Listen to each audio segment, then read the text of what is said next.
కర్నూలు జిల్లా ఎమ్మిగనూరులో Shri Ganesh hybrid seeds దుకాణం ముందు రైతులు ధర్నా చేపట్టారు.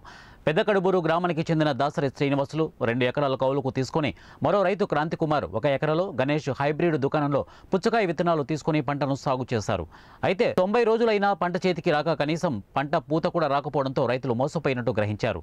దీనిపై దుకాణపు యజమానులకు వ్యవసాయ అధికారులకు ఎన్నిసార్లు ఫిర్యాదు చేసినా పట్టించుకోకపోవడంతో ఆగ్రహించిన రైతులు కొంతమంది రైతులతో కలిసి గణేష్ హైబ్రిడ్ దుకాణం ముందు చిన్న చిన్న పుచ్చకాయలు వేసి ఆందోళన చేపట్టారు. అనంతరం రైతులు మాట్లాడుతూ అసలే కరువుతో అల్లాడుతుంటే ఇలా నకిలీ విత్తనాలు ఇచ్చి రైతులను మోసం చేయడం దారుణమని అన్నారు. ఎకరాకు 80,000 పెట్టుబడి పెట్టి ఇలా పంట రాకపోతే తమకు ఆత్మహత్యలే దిక్కు అవుతాయని, ఇలా మాలాంటి రైతులను మోసం చేసిన వారిపై కఠిన చర్యలు చేపట్టి తమను ప్రభుత్వం ఆదుకోవాలని వారు డిమాండ్ చేశారు. నేను వాటర్ మినరల్ 2.5 ఎకరాలు సాగుబడి చేసినాను. విత్తనాలు తీసుకొస్తే నకిలీ విత్తనాలుగా ఏర్పడింది. 70 రోజులు పూత వచ్చింది. ఇది 70 రోజులు కటింగ్ అయ్యేది, 70 రోజులు పూత వచ్చింది.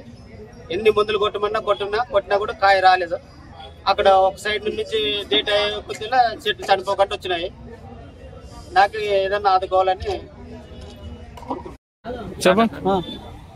మాది పెద్దకడుబూరు గ్రామం మండలం అండి. నా పేరు క్రాంతి కుమార్ సార్, బొగ్గుల క్రాంతి కుమార్. నేను ఎస్సీ కమ్యూనిటీకి చెందిన పేద రైతుని. అయితే నేను ఇక్కడ శ్రీ గణేష్ హైబ్రిడ్ సీడ్స్ లో కలాష్ కంపెనీ వెరైటీ వచ్చి ఈజీ 2000 అనే వెరైటీ ఎంచుకోవడం జరిగింది. అయితే ఇప్పుడు నేను వేసి దాదాపు కంటే 80 రోజులు దాటిపోయింది. అయినప్పుడు కూడా మాకు ఇప్పటి వరకు పంట చేతికి రాకపోవడము, ఒక సైడ్ నుంచి ఏజ్ దానికి చెట్టు